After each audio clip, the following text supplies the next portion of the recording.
तो हेलो दोस्तों, स्वागत है आपका अपने चैनल अखंड नॉलेज में। तो दोस्तों, आज हम बात करने वाले हैं विज्ञान भैरव तंत्र की 8वीं विधि के बारे में। तो दोस्तों, जैसा कि आप सब जानते हैं कि ये ध्यान विधियाँ भगवान शिव ने माता पार्वती को बताई थी। हम इन ध्यान विधियों को महान गुरु ओशो की किताब से पढ़ रहे हैं। तो चलिए दोस्तों, 8वीं ध्यान विधि को पढ़ना शुरू करते हैं। 8वीं ध्यान विधि कुछ इस प्रकार है कि ओशो बोल रहे हैं, आत्यंतिक भक्ति पूर्वक श्वास के 2 संधि स्थलों पर केंद्रित होकर ज्ञाता को जान लो। कैसे? इन विधियों के बीच जरा जरा से भेद है, तो भी तुम्हारे लिए वे भेद बहुत बड़े हो सकते हैं। एक अकेला शब्द बहुत फर्क पैदा कर सकता है।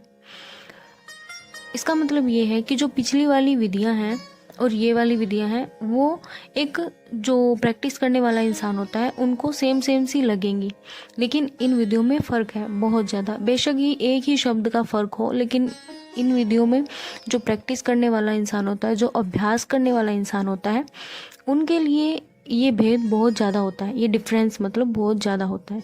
ठीक है, तो विधि क्या है कि आत्यंतिक भक्ति पूर्वक श्वास के 2 संधि स्थलों पर केंद्रित होकर कि भीतर आने वाली श्वास को एक संधि स्थल है जहां वह मुड़ती है। इन 2 संधि स्थलों जिसकी चर्चा हम कर चुके हैं, ये जो संधि स्थल है इनकी चर्चा हम पिछली वीडियोस में कर चुके हैं। अगर आपको जानना है कि ये संधि स्थल कौन से हैं और कहाँ होते हैं, तो आप पिछले वीडियोस को देखिए। इन 2 संधि स्थलों जिसकी चर्चा हम कर चुके हैं, इनके साथ जरा सा भेद किया गया है। हालांकि यह भेद विधि में तो जरा सा ही है, लेकिन साधक के लिए बड़ा भेद हो सकता है।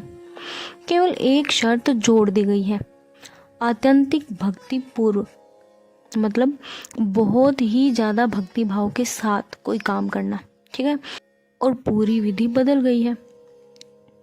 इसके प्रथम रूप में भक्ति का तो सवाल ही नहीं था। मतलब जो इस विधि का पहला रूप था, जिसे हम पिछली वीडियोस में डिस्कस कर चुके हैं, उसमें तो भक्ति नाम का कोई सवाल ही नहीं था। और ये वाली विधि जो है वो पूरी की पूरी भक्ति भाव के ऊपर टिकी हुई है। तो इसीलिए बोल रहे हैं कि इसके प्रथम रूप में तो भक्ति का सवाल ही नहीं था, वह मात्र वैज्ञानिक विधि थी। तुम प्रयोग करो और वह काम करेगी।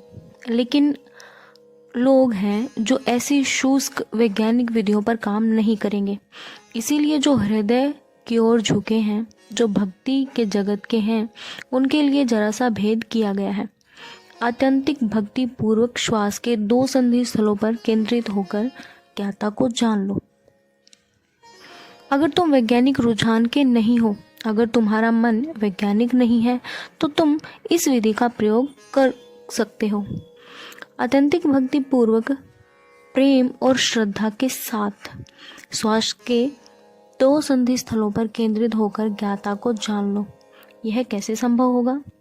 तो ओशो कहते हैं, भक्ति तो किसी के भी प्रति हो सकती है, चाहे वह कृष्ण हो या क्राइस्ट हो, लेकिन तुम्हारे स्वयं के प्रति, श्वास के 2 संधि स्थलों के प्रति भक्ति कैसे होगी?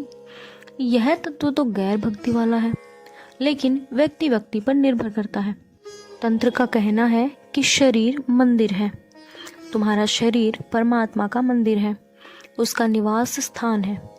इसीलिए इसे मात्र अपना शरीर या एक वस्तु नहीं मानो। यह पवित्र है और धार्मिक है। जब तुम एक श्वास भीतर ले रहे हो, तब तुम ही श्वास नहीं ले रहे हो। तुम्हारे भीतर परमात्मा भी श्वास ले रहे हैं।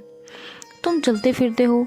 इसे इस तरह से देखो कि सिर्फ तुम ही नहीं, स्वयं परमात्मा भी तुम में चल रहे हैं। तब सब चीजें पूरी तरह भक्ति हो जाती हैं।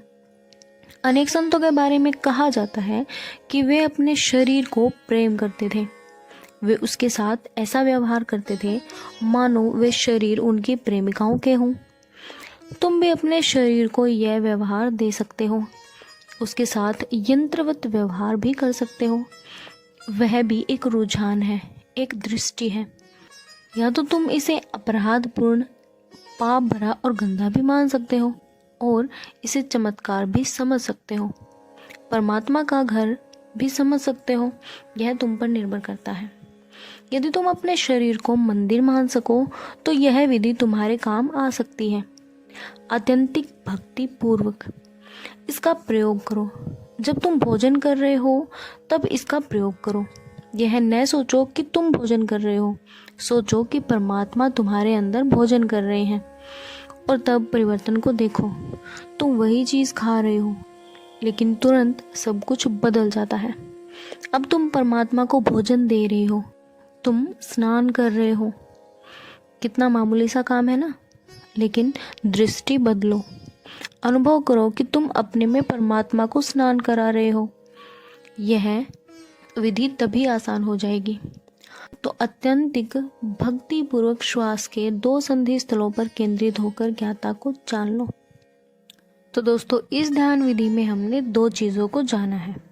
पहला, कि जो व्यक्ति अत्यंत भक्ति भाव रखने वाला होगा वह इस विधि से आसानी से ध्यान कर सकता है।